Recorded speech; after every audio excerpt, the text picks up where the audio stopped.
Kamu baru mulai jualan di TikTok Shop tapi takut rugi karena biaya admin. Nah, di video kali ini aku akan bahas lengkap berapa sih biaya admin di TikTok Shop dan apa aja potongannya dan gimana cara ngitungnya biar tetap untung.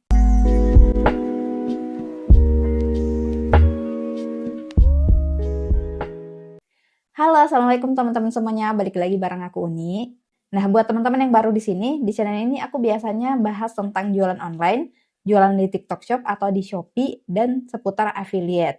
Jadi kalau kamu baru banget di TikTok Shop dan masih bingung soal biaya adminnya, video ini pas banget buat kamu. Dan sebelum kita lanjut, jangan lupa subscribe karena video seperti ini penting banget buat kamu yang baru mulai jualan. Oke, kita mulai dari yang dasar dulu. Jadi biaya admin TikTok Shop itu adalah biaya yang dipotong dari setiap penjualan yang berhasil. Jadi dia itu bukan biaya bulanan, bukan biaya saat daftar, tapi itu dipotong saat orderan selesai. Jadi nggak ada orderan berarti nggak ada potongan. Mungkin teman-teman berpikir kok TikTok ngambil biaya admin ya dari seller. Coba kita lihat dari sisi lainnya, dari sisi TikToknya. TikTok itu dia ngasih kita traffic. Terus dia kasih fitur-fitur kayak live streaming, ada fitur affiliate, ada fitur promosi. Terus ada sistem pembayaran di mana kita orang-orang bisa belanja di kita. Jadi intinya kita tuh numpang jualan di platformnya TikTok. Jadi itu wajar banget kalau TikTok mungut biaya dari jasanya dia kayak gitu. Nah, kalau teman-teman tuh berpikirnya selalu di masalah biaya adminnya ini, aduh aku malas jualan di TikTok Shop karena biaya adminnya gede. Coba deh teman-teman berpikir dari sisi yang lain. Jadi jangan ke negatifnya terus gitu. Coba teman-teman pelajari berapa sih biaya admin, berapa potongan yang diambil TikTok. Nah, kalau teman-teman sanggup menutupin itu, teman-teman naikin aja harga jualnya. Jadi teman-teman jangan selalu melihatnya tuh dari masalahnya. Masalahnya biaya adminnya besar, jadi malas jualan di TikTok.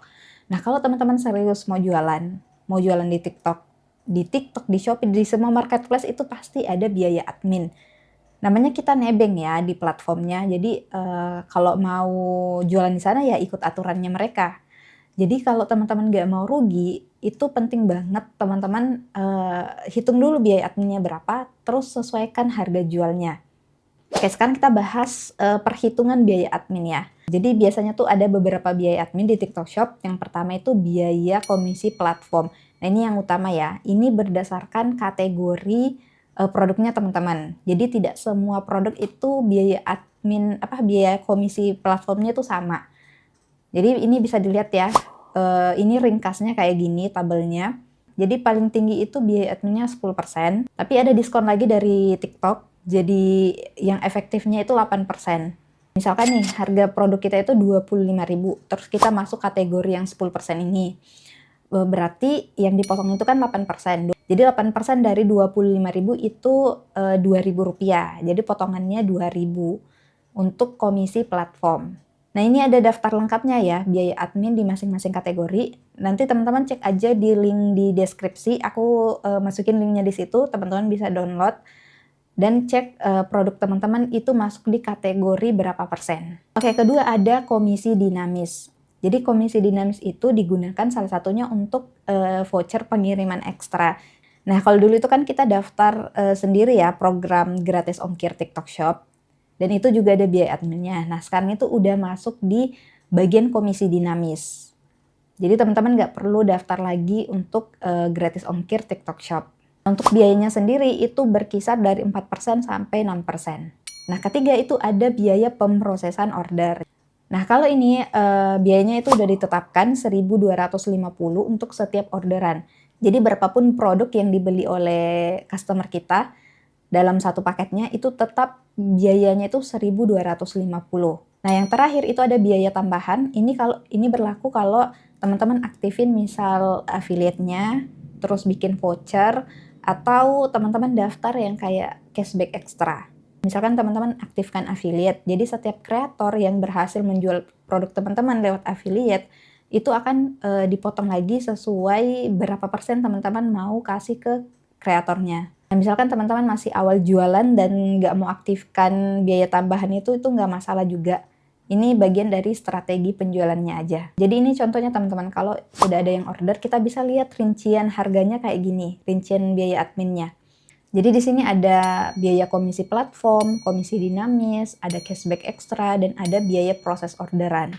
Jadi kalau berdasarkan kategori produkku yang ini, biaya komisi platformnya itu 8%, komisi dinamisnya 4%, cashback ekstranya itu 4,5%, dan biaya proses orderannya 1.250. Jadi biaya admin untuk setiap toko itu nggak selalu sama ya. Jadi tergantung produknya teman-teman tuh masuk di kategori apa. Nah, kalau teman-teman berpikir, ini biaya adminnya cukup besar, nggak bisa nutup marginnya, berarti perlu ditingkatin lagi marginnya teman-teman kalau memang serius mau jualan. Tapi namanya kita numpang jualan, jadi wajar banget kalau misalkan ada yang namanya biaya admin. Jadi untuk menghindari resiko rugi itu penting banget teman-teman hitung dulu berapa biaya adminnya. Setelah itu baru kita tentukan berapa sih harga jual yang tepat untuk produk kita. Nah, ini aku ada beberapa tips buat teman-teman. Nah, yang pertama itu hitung dulu biaya adminnya sebelum kita tentukan harga jual. Jadi jangan harga modal teman-teman tambahin mau untung berapa persen, teman-teman langsung tambahin tanpa hitung dulu biaya adminnya. Karena kalau cuma diperkirakan aja berapa persen yang mau teman-teman dapatkan, itu nanti bisa-bisa teman-teman nggak dapat untung. Jadi jangan dari modal teman-teman tambahin marginnya tanpa perhitungkan biaya admin. Karena biaya admin untuk masing-masing kategori produk itu kan beda-beda. Jadi ini penting banget buat teman-teman hitung dulu sebelum tentukan harga jual. Yang kedua, pisahkan harga normal dengan harga yang untuk affiliate.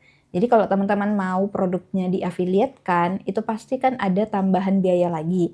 Jadi teman-teman up lagi harganya untuk komisi dari affiliate. Ketiga, fokus ke volume, bukan cuma margin. Jadi walaupun kita misalkan untungnya nggak seberapa, tapi kalau dikali banyak, nah TikTok Shop itu kan kuat di traffic. Jadi bukan sekadar harga mahal, tapi kita pertimbangkan juga harga berapa sih yang pas agar tetap bisa bersaing sama toko lain. Keempat, cek laporan secara rutin. Jadi kayak contoh tadi, teman-teman bisa lihat detail dari biaya adminnya berapa-berapa, dan teman-teman bisa evaluasi mana program yang teman-teman bisa lanjutkan, atau ada program yang menurut teman-teman itu perlu dikurangi agar mengurangi biaya adminnya juga. Jadi ini tergantung strategi dari teman-teman sendiri. Jadi intinya dari semua pembahasan kita tadi soal biaya admin itu normal ya untuk marketplace. Dan yang penting teman-teman paham berapa potongannya. Dan siapin harga dari awal biar nggak rugi. Oke teman-teman, itu tadi penjelasan tentang biaya admin di TikTok Shop tahun 2026. Semoga penjelasannya mudah dimengerti dan teman-teman juga gampang prakteknya. Oke, jangan lupa like dan subscribe agar aku semangat lagi bikin konten-konten selanjutnya. Atau kalau teman-teman punya pertanyaan atau mau request konten selanjutnya, bisa komen aja di bawah. Aku doakan teman-teman yang nonton video ini dilancarkan rezekinya, dimudahkan urusannya, dan diberkahi usahanya. Sampai jumpa di video selanjutnya. Assalamualaikum warahmatullahi wabarakatuh.